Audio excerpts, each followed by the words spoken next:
Welcome back to the Self-Esteem and Confidence Mindset podcast and YouTube video of me, Johnny Pardo.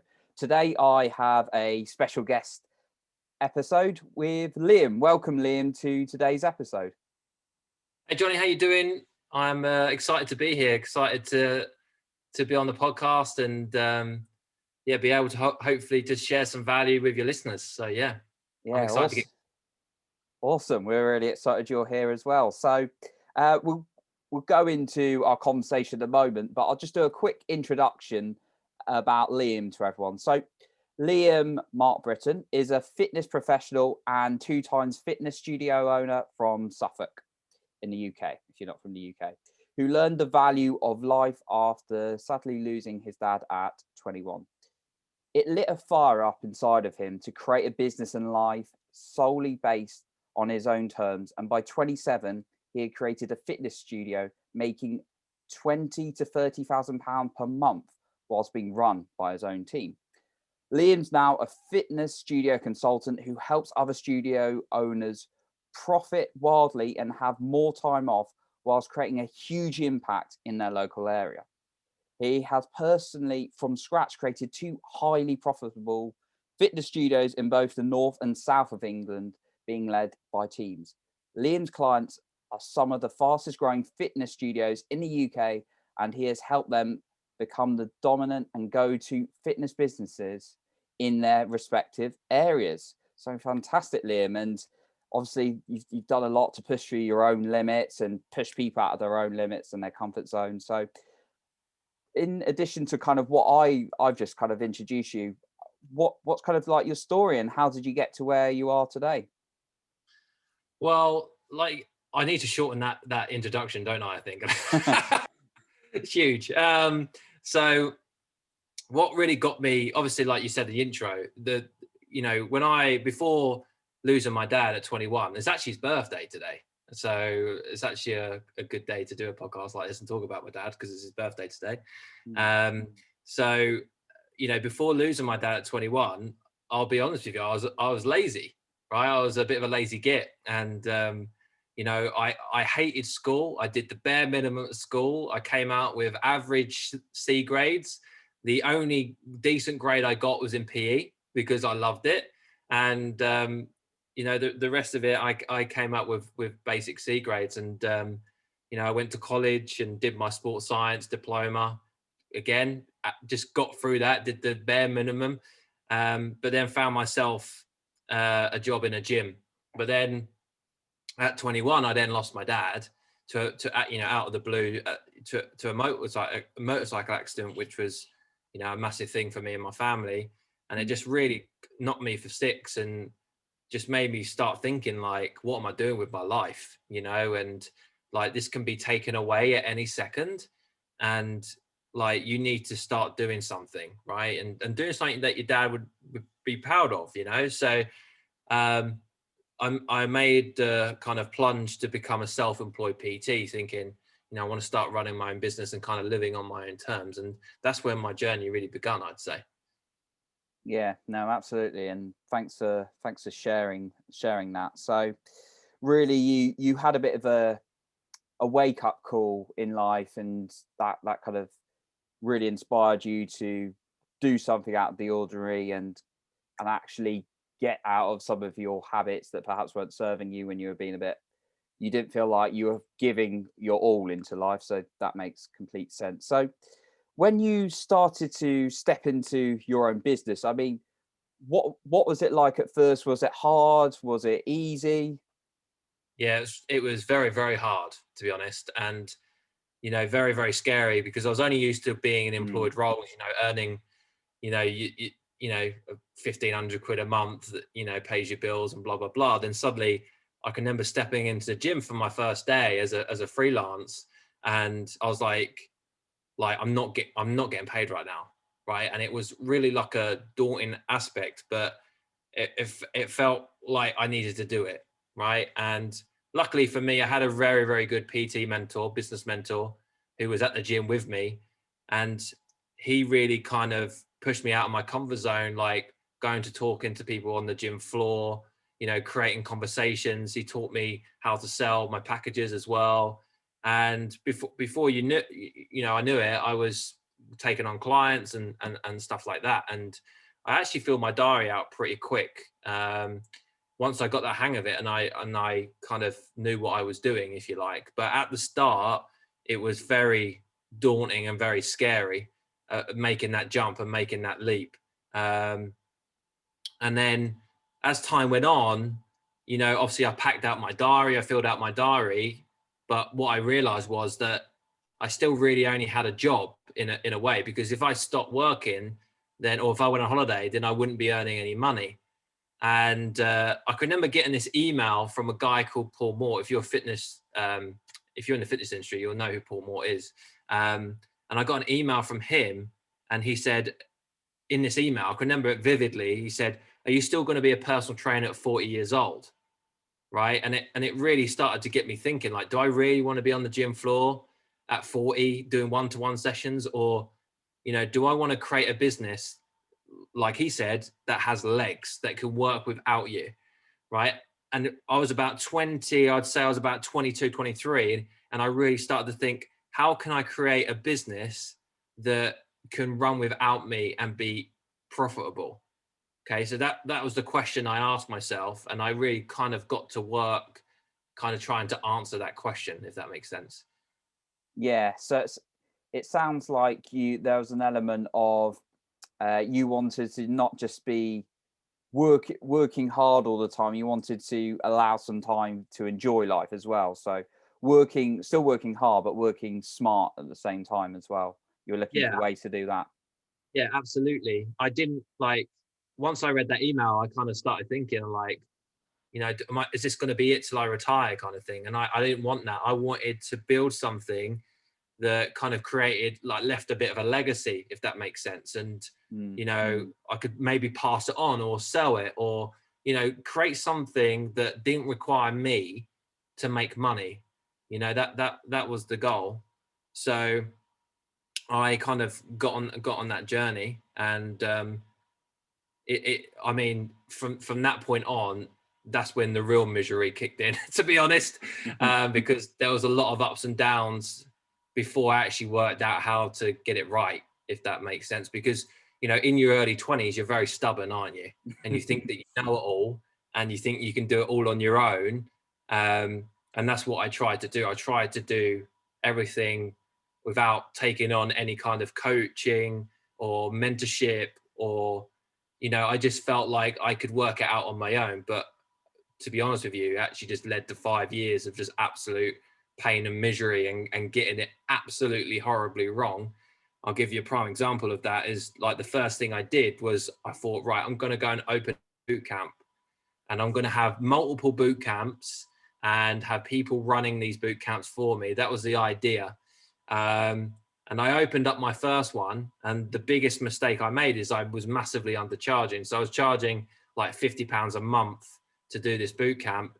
And before I'd even had enough customers, I was trying to like put a trainer in, and I was trying to like grow it out. And it got to a point where I couldn't pay my trainers, I couldn't pay myself, I couldn't pay the gym where I was working. And I learned some very valuable business lessons there, and it just absolutely failed on its backside. And I actually got taken to small claims court as well. I was deep in debt, and I'll be honest, after then I had to go back into employed work, because I'd burnt myself out, and I was deep in debt, and I just had no energy to try and start again. So I actually went and worked for LA Fitness. If you know who LA Fitness is, I think they've still got a few gyms left. And I worked in the sales department.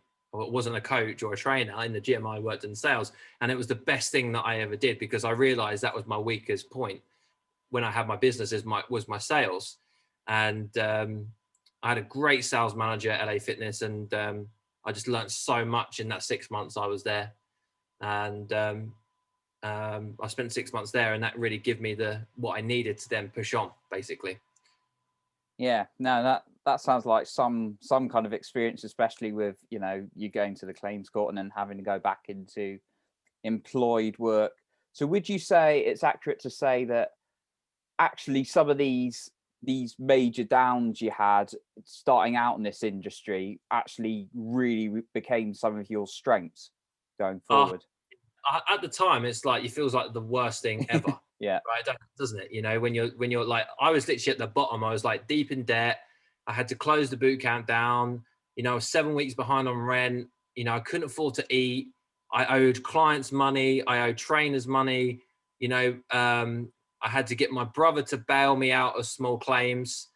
And then I had to owe him money. So like, he's young, 5 years younger than me. So, you know, when you're 20 odd, you know, and you've got to ask your 21-year-old brother to do that, it's not great. I think he was younger than that, to be fair, but he had a very successful internet business. So he's thriving and you're like right at the bottom, right? So it's just, you know, insult to injury as well. So at the time, yes, it felt like it was game over for me. I was never going to be an entrepreneur. But I look back now and I think that really gave me a lot of resilience, and it taught me a lot of valuable business lessons.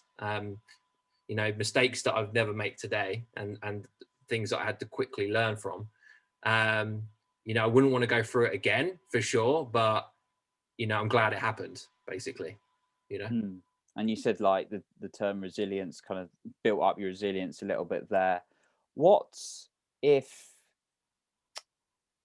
what kind of things you feel like were your real struggles at the time in terms of skills, apart from sales? Was there kind of anything else in particular, or was it mainly the sales?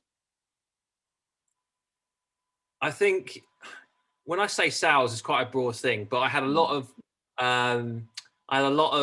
a bad relationship with money in general.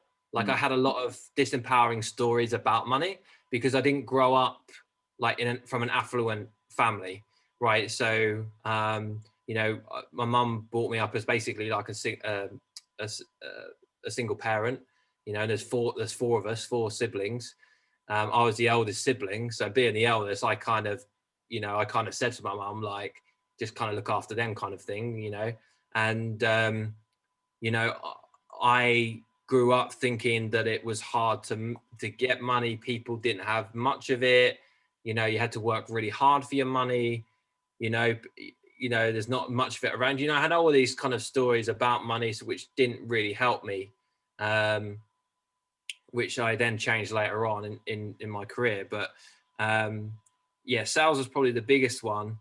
But there's nothing really. I think apart from that, there's nothing, because you know, I was a decent coach. I got good results for people. I was good at kind of, you know, creating a community of people who are all moving towards a similar goal, and I'm quite creative as well. So I think I had it all going for me. It's just that I just wasn't really able to kind of charge what I was really worth, you know, and feel good enough to do that, you know. And every time I used to ask people for money, I used to sweat like profusely, you know, and I just go red inside and feel embarrassed, you know. And obviously, when it comes to business, obviously, if you can't ask for a sale, then you're going to struggle, aren't you, really? So yeah. Absolutely. And I think it's yeah, really really glad you kind of shared that, because lots of us get this kind of imposter syndrome sometimes as well, when we think, oh, we're offering a service, and like, oh, what if they think I'm not good enough to kind of be charging. So I'm glad you shared that, but it sounds like it was an old story in the past, I suppose, and you've done a lot of work on it over the years, and I think it's quite a lot what you teach people now to overcome as well. Am I right in saying that? Yeah, it's a massive thing. You know, I always think that, you know, if, like, for me personally, what I had to do was invest in myself to get past those blocks of asking others to invest in me, because what I was expecting other people to do, I wasn't doing myself, right? So I was expecting people to invest in me, but big in me, right? But I wasn't willing to do that myself. So it's, you know, I'm basically being a hypocrite, aren't I, really? So it wasn't until I started doing it myself that I then suddenly, all those things lifted, right? And I always say to people when I coach people, you're the one who has to walk through the door first. You know, if you want clients to invest more than more in you, you've got to start investing more in yourself. You know, always starts and finishes with you, for sure. Yeah, absolutely. Yeah, obviously want to invest in yourself so you can be the best version for everyone else. And yeah, you got to. I think there's a great book. I'm trying to think of the name of it now, by Steve Chandler. The Prosperous Coach. That is it. I don't know if you've ever read it. No, I've not. It's really good. But he goes on about that. If you're a coach, you need a coach, and investing in yourself first in order to actually coach other people. So yeah, totally relate to that. So you talked about, obviously you had these number of setbacks. You've gone to work actually for someone else in the sales department in the LA, the fitness. What made you keep going in terms of actually you wanted to keep starting your own business? What was it that kept driving you? Yeah, it's actually quite a good story, this one. So I went back to employment with the idea that I'm never going to be an entrepreneur again, right? I'm never going to be a business owner. So this is it for me, kind of thing. And I did 6 months at a place called, obviously, LA Fitness, but then I moved to another place called, I can't remember the name of it. It was like five-a-side soccer place. It's a really popular one in the UK. There's quite a few of them. I can't remember the Goals. Goals Oh Soccer Centre. yeah. I was going there. I was like, what's it called? Goals. Yeah, Yeah. yeah. So in Ipswich and Suffolk. So I began as a manager there, and basically my energy started to come back. And I love my football. I'm a massive Arsenal fan, massive England fan. I used to play semi-professional football, and I basically wanted to go and play for a local club on a Saturday afternoon because I've got my energy back. And I'm like, I want to go back and play, mid-20s, you want to go and play football. And basically I had to work on a Saturday at this place. And I said to my manager, I said, can I change Saturdays around? Can I work Sundays? Or, can we deal with this kind of thing? And he just was like, no, basically. So the next day I just handed in my notice because I thought, I'm not, I can't even play football, right? So I just literally handed in my notice, and I still remember his face, right? And I gave him the resignation and I said, I'm handing in my notice. And he said, you're handing in your notice because you want to play football on a Saturday afternoon, right? And I said, yes. He goes, I think you're making a big mistake. That's what he said to me, right? And I still gave it to him, and I thought, I didn't really have a plan at this point, but I thought, look, if I can just create something, enough money so I can play football. That's all I wanted to do was play football. So the what made me do it wasn't like I want to be a business owner, right? I want to, it came from the fact that I want to play semi-professional football again, right? And I want to live on my terms. So it kind of came from that. And what actually ended up happening was I went to this football club, and I started playing there. And then obviously I thought, right, what am I going to do? So I found a local gym, and they said to me, yeah, you can PT in here, and we would like to offer you free rent. When I was like, what? Okay. I'd like to offer you free rent if you can look after the gym on a Friday. So you stay here all day and you look after the gym, you can train your clients, do what you want. But I want Friday. The gym owner was like, I want Fridays off. If you can look after Friday, you can have a free rent. And I was like, all right, I'm in. So it's like, this is a no-brainer for me. And I actually had been getting emails from a business mentor, and he started to give me this idea about doing some small group personal training. And I basically put together this plan, and I started training people in small groups of up to 6. And it just worked really well.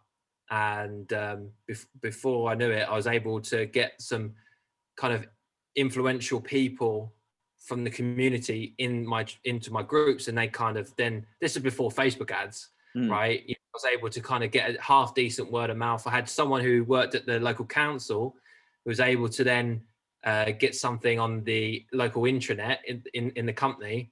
And then I suddenly had all these council people come in to train with me as well. And I still don't know what I really did to this day, to be honest with you, but I did something, and like word of mouth started getting around and people just came and joined, right? And before I knew it, I had 30 clients, right? And I was comfortably earning, 3 to 5K a month just doing this small group training and playing football. And I know I'm going on here, but there's another thing that actually happened with the football is that, which is really helped me long term in my business, was that, so I turned up to play for the first team, and then the first team manager was straight with me, and he said, look, you're going to be, probably right now, you're going to be on the fringes. You're on the first team fringes right now, because you've come into preseason a little bit late and blah blah blah.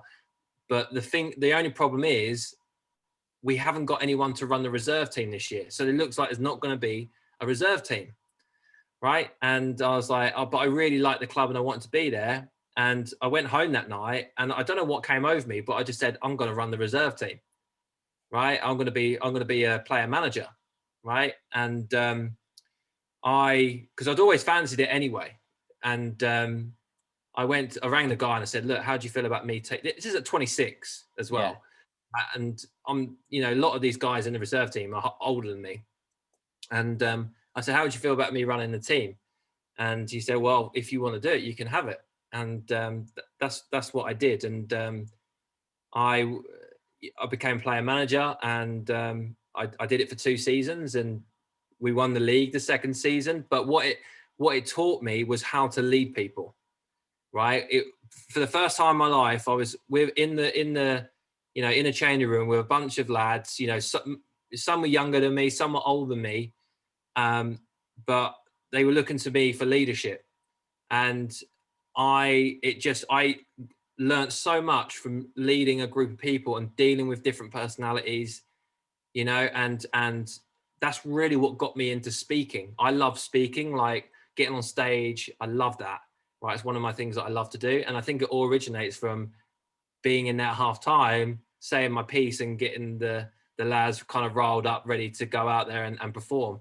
And yeah, like I say, we were successful. We won a cup the first year, we won the league the second year, and it was a really, really good time. And I just learned so much from that, and it was completely volunteer, but I just learned so much. And then obviously alongside the gym, was the kind of small group training was going really well as well. So that's when things started to really get good, if that makes sense.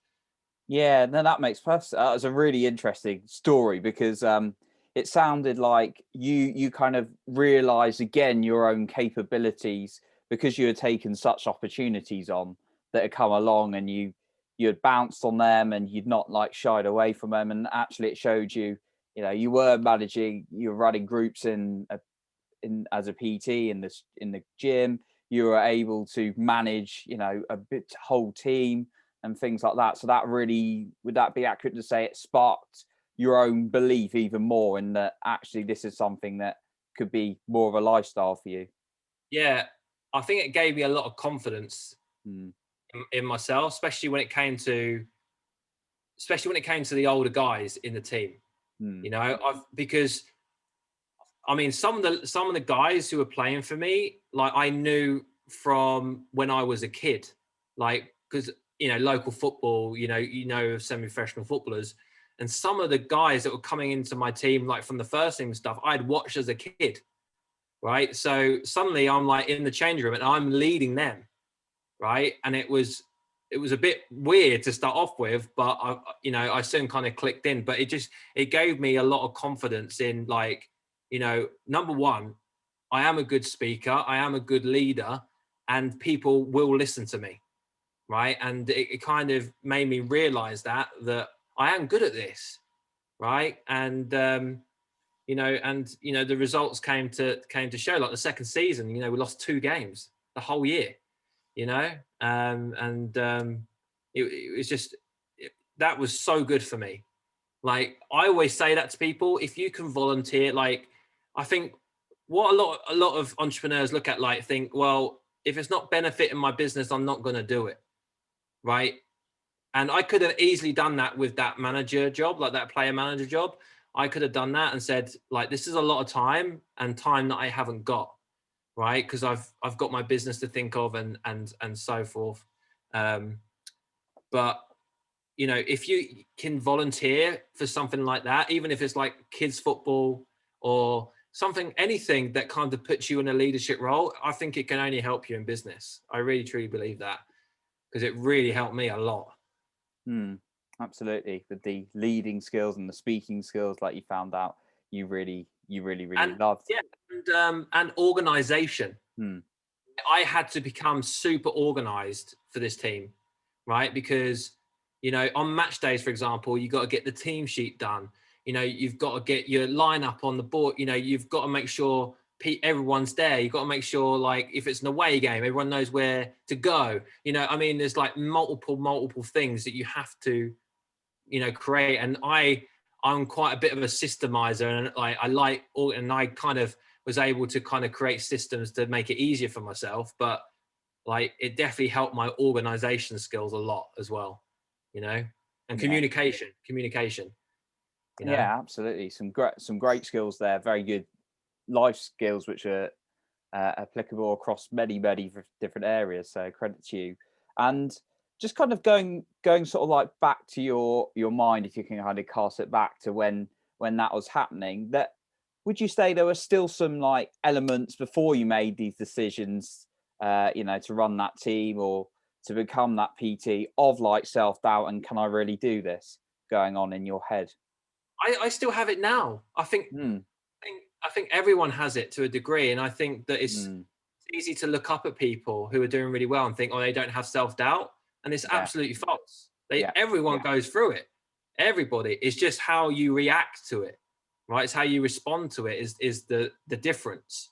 You know, I can either latch onto that thought and focus on it and put more energy on it and make it more real for myself, or I can choose something else instead, right? And go towards what's fearful, what I'm scared of, you know.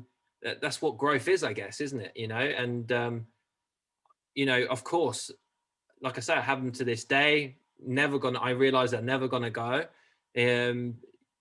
But I think when you're first starting out, they're louder.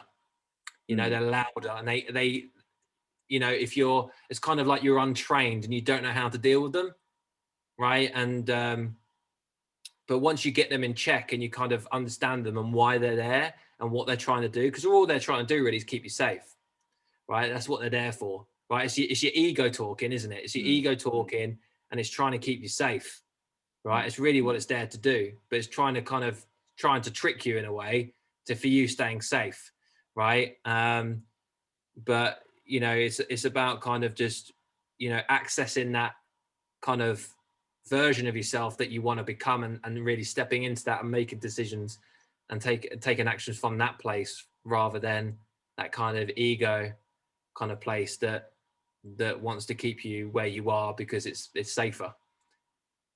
Well said, and I'm so glad you touched on the self-doubt element, like, and that, like, really the people you see sometimes, as charismatic as they may appear, we're all human beings. We all get this fear, we all get this doubt in our head, but like you said, it's about how we respond to it. And I mean, when I've started to coach people in the past, it's like, how do confident people have no fears? And it's like, they don't. It's the response. And I've actually just made a really short video, and it is actually as simple. If you want to become more confident, you just have to do the actions of the things that you're fearful of. Now, it sounds really simplistic, but even our friend Tony says that.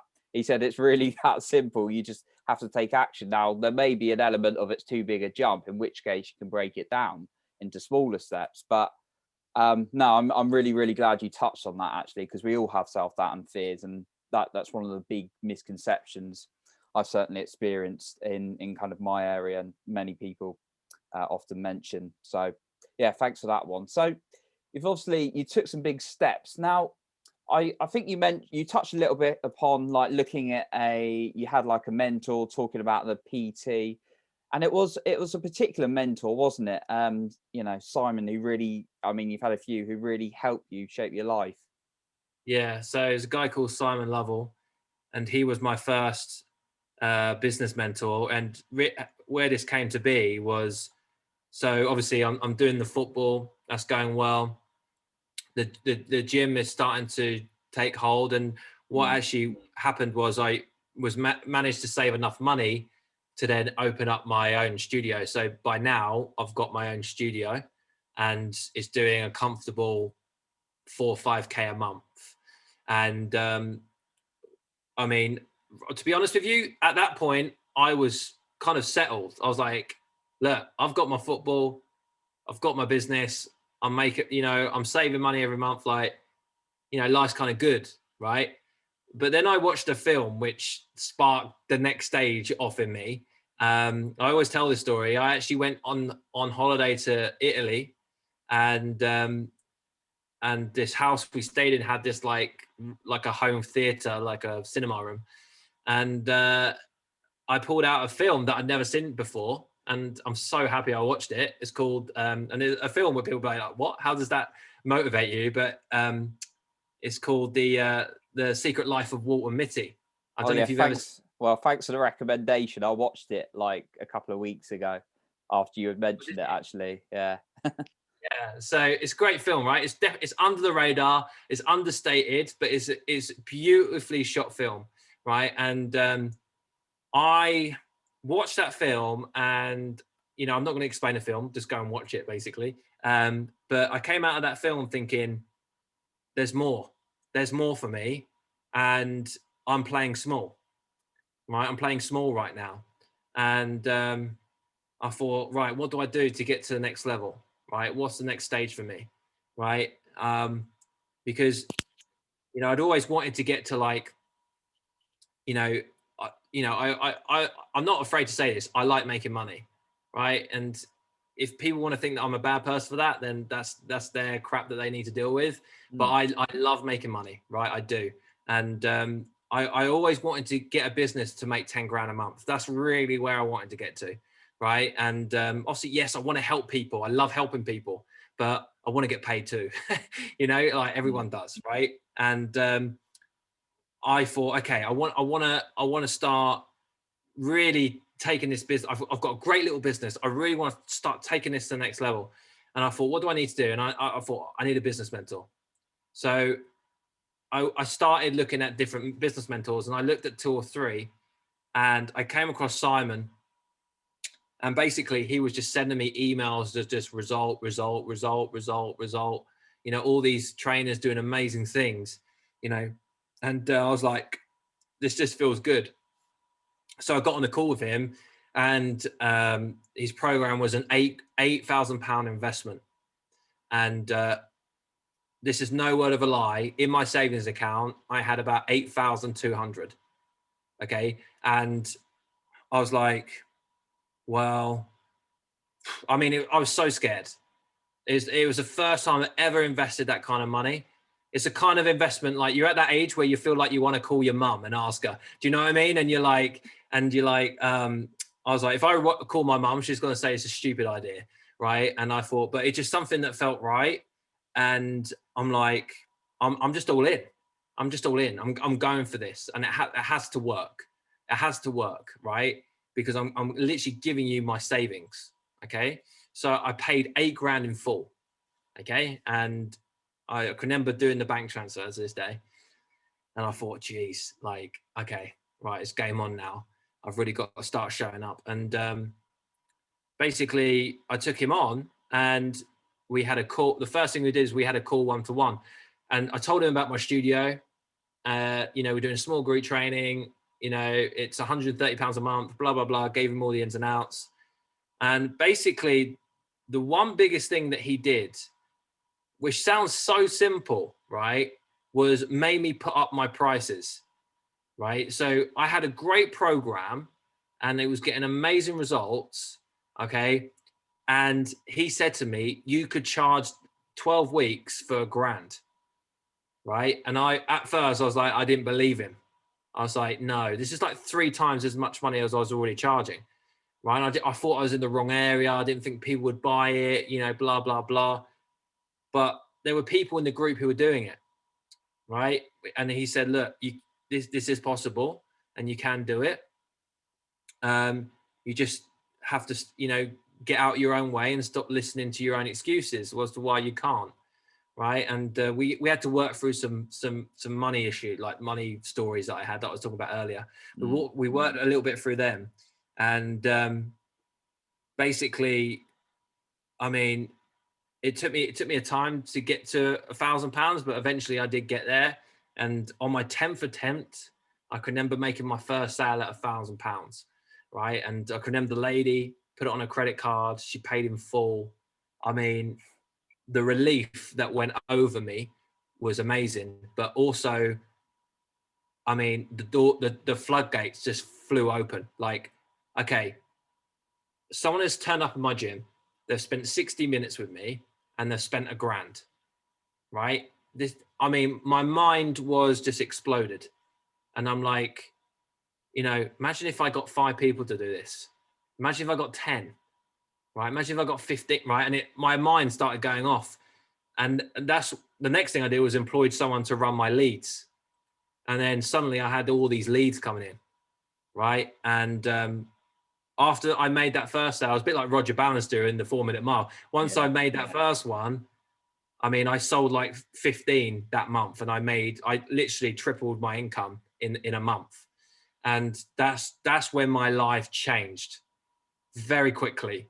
And I'm like, oh my God, I'm making this, like, I was having a great time as well, right? I was building out a team. I was taking trainers on, I was doing the football, the community in the gym was really great. Everyone was getting results. I mean, I was having a great time. And, I was starting to earn this money, and, things had really started to pay off after all that struggle. And, then it just transferred from there, went to 18, then I did 20, and then I did 25, and I was doing 30K months. And, it just exploded. I mean, in a matter of like a few months, and I look back now and I think all that struggle for so long on my own, and then I take on a mentor and bang, right. It just took me, he just gave me exactly what I needed at the right time, and, yeah. And then I've got another story for you, but I'm going to wait to what you got to say about that first. No, that's brilliant. You invest in yourself, and it like came back, and then you really push your limits. You really push through those stories, and it's fantastic to see that. So, I mean, your story may be what I'm about to ask you, but obviously you've got this mentor and you're surrounding yourself with someone who's fantastic and has really good influence on you. And as I always like to say, and many other people in the personal growth space, when you've got like the kind of right people influencing you in your life, it can make a massive difference, definitely. So obviously you had another bit of a change where you signed up for Platinum, didn't you, with Tony as well? So I don't know if that was a story you're going to go into. Yeah. So that's really what I was saying next. And like what I just want to quickly say is, when it comes to making money, like for me, like one thing that my mentor taught me was obviously I'd learned sales at LA Fitness, but what Simon did was really I was kind of like a rough diamond, and he really polished my sales up. And I still love sales this day. And I've done a lot of coaching and training in sales. And it's something that I teach a lot to the clients that I look after. But that one skill I still put down to this day is what changed my life, learning how to sell. It really changed my life. And I got to experience things that I'd never experienced before. Like, I'll give you a prime example. When I'm going to talk about this now. I went to Thailand for a mastermind event with Simon and the rest of the gang in the group. And I flew business class for the first time. Right. And I just got to experience things that I never, ever thought that I'd ever be able to experience, coming from the background that I did. And, here I am, Mr. Level 3 PT with his C grades flying to Thailand in business class, and it's just such a great feeling, and I just loved it, and I started to realize that this world was open to anyone, not just elite or affluent, who are just lucky or anything like that. Like, if you work hard, you can have it too, right? And it just, my mind just kind of opened so much. But then I went to Thailand, and I went to Thailand with the idea of like, how do I get my gym to 40, 50K a month, 100K? How do I do that? Right. That I went in with that idea in my head. That's what I want to learn from this trip. And obviously being in Thailand, you know, we started doing like meditations and stuff and things like that. Yeah. And we did this one meditation, and we got asked a question in a meditation, which was, what's your biggest fear? Right. So you're deep in a meditation, and then Simon asked that. And at first my ego was kind of like, oh, I haven't got any fears, I can smash through anything, you know, nothing scares me, you know, blah, blah, blah. But then I really thought about it, right? And then there was this little voice trying to like creep up in the back of my mind. And I thought, what is that? And then I heard, I'm not sure if my dad was proud of me. Okay. And as soon as I felt that and heard that, I could feel a lot of emotion inside of me coming up. And basically, you know, off the back of that meditation, you know, we all sitting around the table, we started discussing what our fears were. And then I started talking about my dad for the first time since he died. So this is nearly 2015. He died in 2008, right? I had not spoken about my dad for 7 years, right? It was too painful. Didn't want to talk about it. I just wanted to put my head down into business and crack on. That's all I wanted to do. And I realized that I hadn't dealt with the trauma of losing my dad, right? And that was all still very raw, and I hadn't dealt with it. And as soon as I said outwardly, I don't know if my dad was proud of me, right? I started to get upset, right? And I mean, this emotion that was coming up, I mean, I was struggling to keep it down. I was like, literally felt like I was going to explode with emotion, but I managed to keep it down to a degree. And I said to Simon, I said, like, this is stuff I need to sort out. So what do you recommend? And he said, well, the only thing I recommend is that you go and do Tony Robbins Platinum Partnership. And I was like, to be honest, I didn't know who Tony was, but I never really watched any of his stuff before. Right. And I was like, okay, I thought it was just like a one event or something. Right. And I said, okay, what is it? And he goes, oh, it's a year long, and you go all over the world and you listen to Tony and you learn from him. And, you know, it really helped me. And I go, okay, well, how much is it? And he goes, 80 grand. I was like, what? I was like, dude, I was like, look, I'm doing well, but I haven't got 80 grand sitting in the bank. Do you know what I mean? Or I haven't got 80 grand to drop on that. And he goes, you don't need 80 grand. You need 15. You need 15 grand to put down as a deposit, and then you can pay in installments. Could you do that? And I was like, oh, like 15K. And I was like, wow. I said, oh, I think I'll do it next year. I save a bit of money and then I'll do it. And he's like, no, do it now. Right. And I really trusted Simon so much. And I was like, and I just said in front of everyone, like, fuck it, basically, I'm going to do it.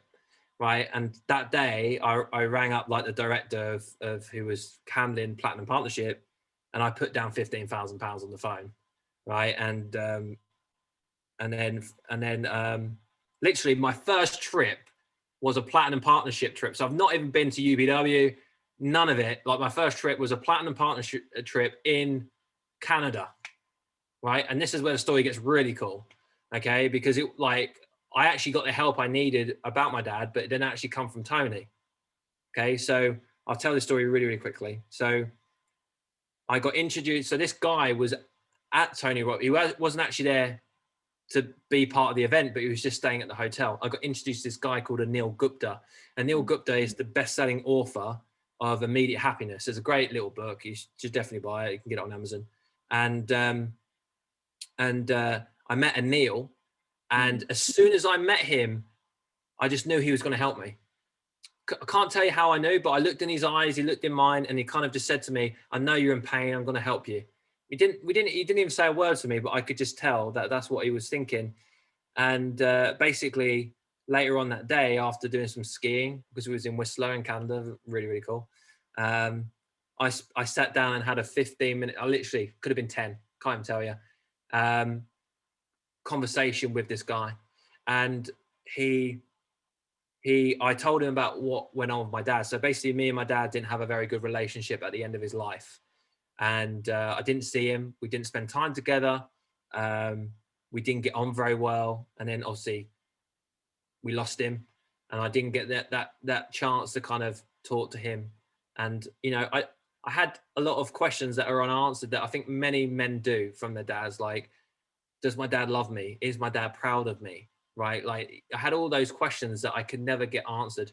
And basically what happened over the 7 years, at first I blamed my dad for not coming to see me.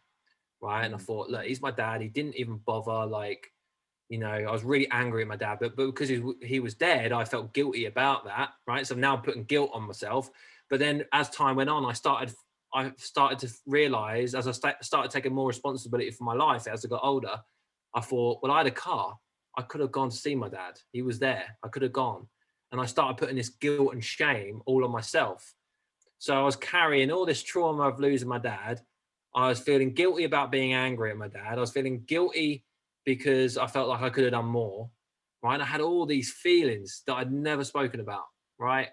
And because I'll be honest with you, even though my business was doing well, even though I was making money and I was having a great time on paper, I was inside, I still felt a bit empty, if I'm honest. Right? I felt like there was something missing. And I was trying to fill it up with experiences and holidays and nice apartments and money and all this kind of stuff, right? And it wasn't filling the holes. So I spoke to Anil and I kind of gave him the lowdown of what went on with my dad. And I was like, look, you know, my dad died and, you know, I didn't get to see him. I didn't get to speak to him. And yeah, I spoke on a little bit, but then he stopped me like mid-sentence and he went, Liam, I need you to stop right this second. Right. And this is what we call a pattern interrupt. And he had it like nailed on the dot. Right. And he created this, because that was my story. Right. And he created this pattern interrupt. Right. And he went, I just need you to stop. Right. And it caught me a little bit off guard because I was like enjoying my story, basically. Right. And caught me off guard. And he said to me, Liam, when are you going to forgive yourself and forgive your dad? Right. And it still gives me shivers when I say it out loud. Like, I exploded. I exploded with emotion. I mean, I could not keep the tears down. And basically, he said one thing I'll actually share. I think this might help a lot of guys, actually. It might help some ladies too. Is he said to me, Liam, I want you to imagine that you've got a son, right? And that son is sitting in front of you right now. And I said, okay. He goes, what do you want for your son? And I said, to be happy. Right. And he said, that's all your dad wants of you. Right. That little reframe did everything for me, because I felt like I had to do something to prove to my dad that I was a worthy son. Right. But that little reframe made me realize that who I was enough already. Right. That he loved me because I was his son, and that's the end of it. Right. It doesn't matter what I do in life. Doesn't matter what businesses I run. Doesn't matter how much money I make. That all that stuff doesn't matter. Doesn't matter what football team I play for. Right. You're his son. That's the end of the story. He loves you for who you are, and he just wants you to be happy. That's it. And that little reframe changed everything for me. And he then took me through this little kind of forgiveness, like meditation / affirmation thing. And that kind of got out all the raw emotion, poisonous emotion, I would say, that I've been holding on to for so long. And I mean, the only way I can really kind of say what it was like almost being reborn. I'll be honest. It was that impactful. And it was like suddenly my life went from black and white to technicolor. It was like this gray cloud had lifted off me. Right. And all this weight had come off my shoulders and I just felt free. I felt a completely different person. after that conversation. And usually I was quite standoffish with new people, but then suddenly I was in like Tony Robbins event. I'm like hugging people, like high fiving people, like, yeah, this is, and I was just like this completely different guy. And it changed my life. And I would not be where I am today without that 15-minute conversation. No way. And that's why I'm so passionate about making sure that your money does make money and you've got money available so you can go and, yes, I mean, 80 grand is a lot of money, but I'd pay it again.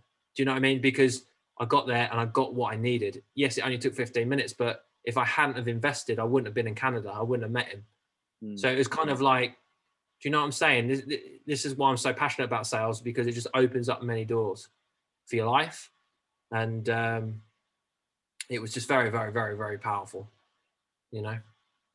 Yeah, absolutely. It sounds like a life-changing moment. And as we both know, it's, it's one decision or one moment can kind of completely change your life. So sounds like that's very much what happened to you there. After obviously all those other changing moments, but this sounds like it was a huge impact for you. And also the power of investing yourself you touched on has really made a huge difference to your life, and understanding that and not looking at it as a cost but an investment in yourself. I think that's what most of us see. Is sometimes, obviously there are certain limits we have within our own sort of money, but seeing it as an investment rather than this big bunch of numbers and kind of a fear is how you've kind of approached it. And obviously, like you said, from what you've been able to do and give, you've been able to help more people with kind of what you've earned and as well. So that sounds like it's been a real big thing for you, because money alone is, well, it's a tool, isn't it, to kind of give you more opportunities, meet more people, give you those experiences in life. So it sounds like you've certainly used it for that.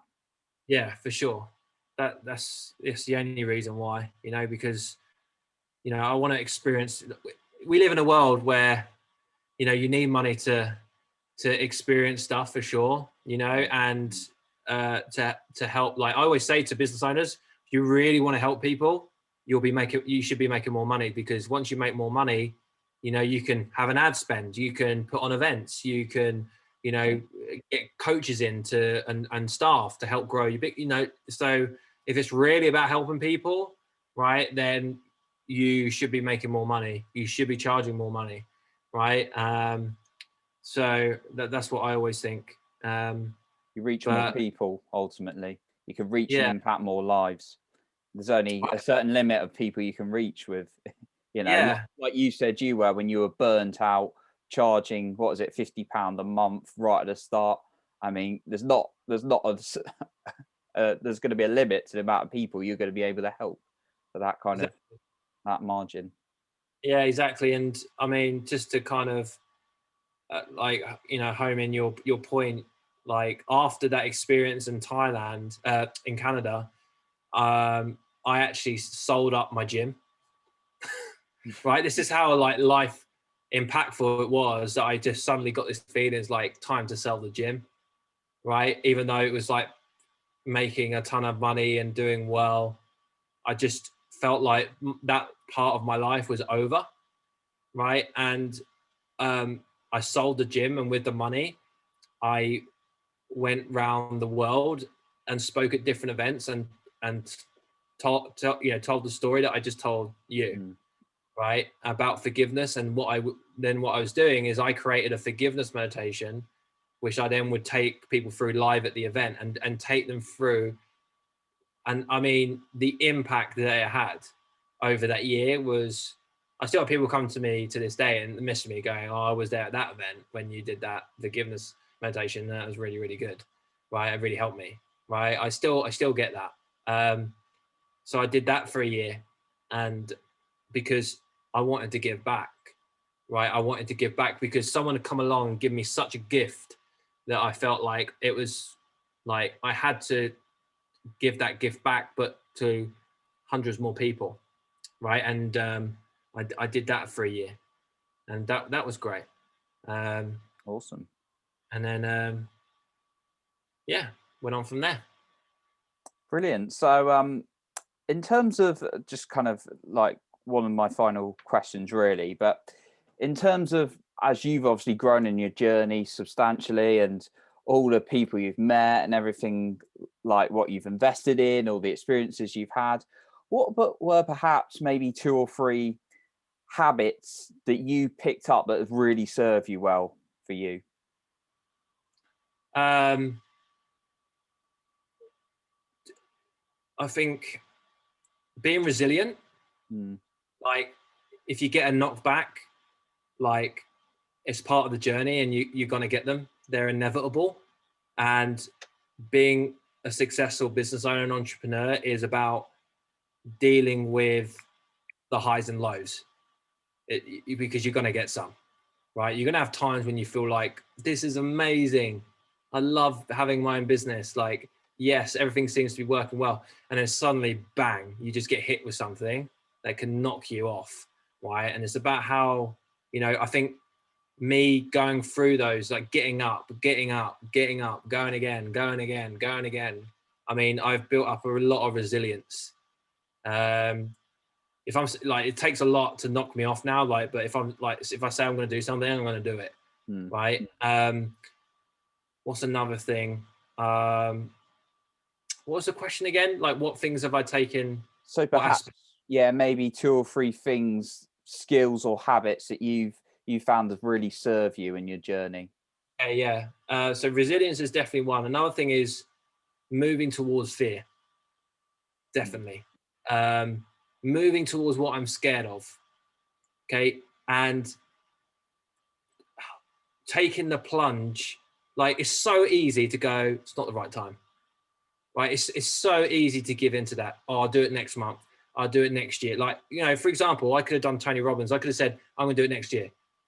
Right. Because to be honest with you, like 15 grand was quite a wedge out of my savings. It was like 5 grand a month after then. I mean, it was like a big investment. I mean, did I really want to carry that for a year? Right. And I could have put it off. I really could have. But even though probably on paper might have not been the best financial decision with where I was at the time, I mean, imagine if I had waited a year, right? I mean, I wouldn't have had that conversation. So to go, I think what I'm trying to get at is go with the gut feeling. And go with what feels right. Don't go with what logically always looks the best idea. Do you know what I mean? I think, there's that saying, isn't it? When you're in your head, you're dead. yeah. Right. Yeah. So I think a lot of people operate from their head a lot of the time, but the more you can get into, because I'll be honest, I'm not scared to say that I'm quite tapped into like the feminine part of myself. Right. I always have been. My intuition is quite strong. I go with my gut feeling a lot. I have, I do in my life, I have strong feelings of ups and I have downs as well, emotionally. Right. I think because I'm quite tapped into that kind of, I have a masculine side as well, but because my mum being a single parent, my dad not always being around, in my kind of teens and early 20s, I had a lot of female friends as well. But because of that, I've been able to kind of develop a kind of intuition, right, and a gut feeling. And the more that I've gone with that, the better my life has become, right. And it's not always right. Okay, sometimes I get it wrong, but a lot of time it is right.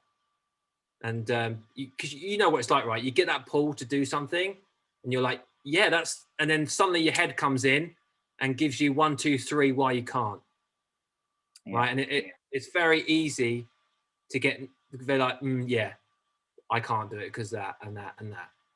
I think for me, just thinking of that, just kind of give another example would be like I've invested myself over the years, and there's always been that fear of like, oh my god, that's quite a lot of money, and then the head comes in, but actually I'm wanting it, and when I push through it, it's always been the right, or nearly always been the right decision. But the biggest regret was when I didn't, and the head got in the way. and said no, and just the fear. So yeah, totally can relate to the gut feeling. Yeah, yeah, for sure. Like, yeah, I mean, I've trained myself so well now. Like, if I want to invest in something and financially is not quite there, I'm like, how can we make this? How can I find a way? Right? What do I need to do? How can I make this happen? You know, what do I need to get a couple of clients on board? You know, what do I need to do? Right? So it's getting out of problem mindset into solution mindset, and I think Tony is very good at that, teaching you that. Is like, how can I, The you quality know, questions, yeah. rather than why not, why can't I do it, you know, oh, because of X, Y, and Z, you know. Like, I'm sure that, I don't know why, I get the feeling that you've got a lot of listeners who maybe have employed roles but like the idea of having their own business, for example. Yeah. And I just want to say, now there's never ever the right time. There's never ever like a point where all those ducks are going to be lined up, where, you know, your bills are all good and the kids are sorted, and, you know, you've got savings, and like, there's never a perfect time, right? You just have to literally make a decision and decide that you're going to do it, and then just put a date on it and go, right, and go and just hand in your notice at work, right, and be like, give yourself 30 days. I'm like, right, I've got 30 days to figure this out, right? You have to make it, like Tony would say, make it a must. Until you make something a must, it's not going to get done.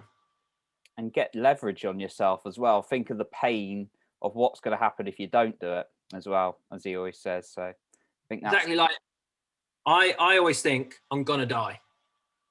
All right. You know, it could be tomorrow. And this is what I learned from my dad. You know, my dad was like in his 40s, you know, boom, off his motorcycle, dead. Right. So, you know, you could die tomorrow. You could be hit by a bus tomorrow. Right. You're not, you know, going to be given 80, 90 years. You might not get that. Right. You might only get 40 years. Right. And that scares me. Right. And I'm like, I'm not like allowing something like money or the fear of not paying something that's going to stop me from doing what I want to do with my life. Right. Because, you know, in a few months' time, this won't even matter. Right. So, you know, and I could be gone in 6 months' time. Like, and I don't want to look back in 6 months' time thinking, shit, I wish I'd done that. Right. Life's way too short. I think we don't like to admit to ourselves that we are going to die, but that is the truth. Right. And we live like we're immortal. We make decisions like we're immortal, and we put things off like we're immortal. And, you know, you haven't got that time. So you start living, basically. Start living, you know? Yeah, totally agree. And whether it is, if you're listening and it is like, oh, I want to start my own business and I saved a bit and I want to make that jump, but it's not the right time. Like you said, there's never the right time. Or it might even be you want to go for a promotion at work and you're scared of that, or you even want to jump, you know, you still want to be employed, but you want to go for another job. Yeah, it's like you said, it's never there's never going to be a perfect time. I hate the word perfect as well, but there's never going to be an ideal time because you can never tell. But just, you know, using your instinct like you've done, and it's produced so many results for you. Yeah. Like, sometimes I get it wrong. I do. Like, and it's a bad decision, but you know not to do that again. Right. Better So old saying "oh well" rather than "what if." Yeah. exactly. So, like, you've got one, like, my dad used to have a keyring. I think this is such a cool thing because it's his birthday today. I'm so glad I'm saying this now. My dad used to have a keyring on his keys, right? And my sister's got it now, actually. And it said on the keys, and I still remember reading it as a kid, and it was really impactful to me. And it said, it says one life, okay? One life. This is not a rehearsal. Okay. And I can remember as a kid reading that and not really understanding it. Right. But like, the fact that my dad had that on his key ring, you know, says everything about my dad, but also that's how I live my life as well now. For sure. And I'm glad I said that because it's his birthday today, and that's really cool. Yeah, no, that's awesome. I think that's a fantastic note to end with what you just shared there as well. So Liam, thank you so much for coming on today. Been such great, amazing value, and some of the stories you've shared and some of the messages, it's going to be a huge impact. So are there any kind of like final points that you wanted to share that we've not perhaps covered, or do you feel like we've covered most of it? Yeah, I think I've ended it there, and I really. So yeah, it's been great. I've really enjoyed it. I hope everyone's taken something away from it, and thank you for having me. I appreciate it. Of course. So Liam, just so people can find you, where's the best place for people to find you online, whether it's Facebook or your website? Well, if you're a fitness professional or a studio owner, you can go to www.fitnessstudioceo.com. That's my website. But if you just want to if you've enjoyed my story, you've connected to what I've said, please come and add me on Facebook. If you just search Liam Mark Britton, I am the only one. That's Mark with a K and then Britton. Just search me on Facebook, add me as a friend, and yeah, just send me a little message. Say hello.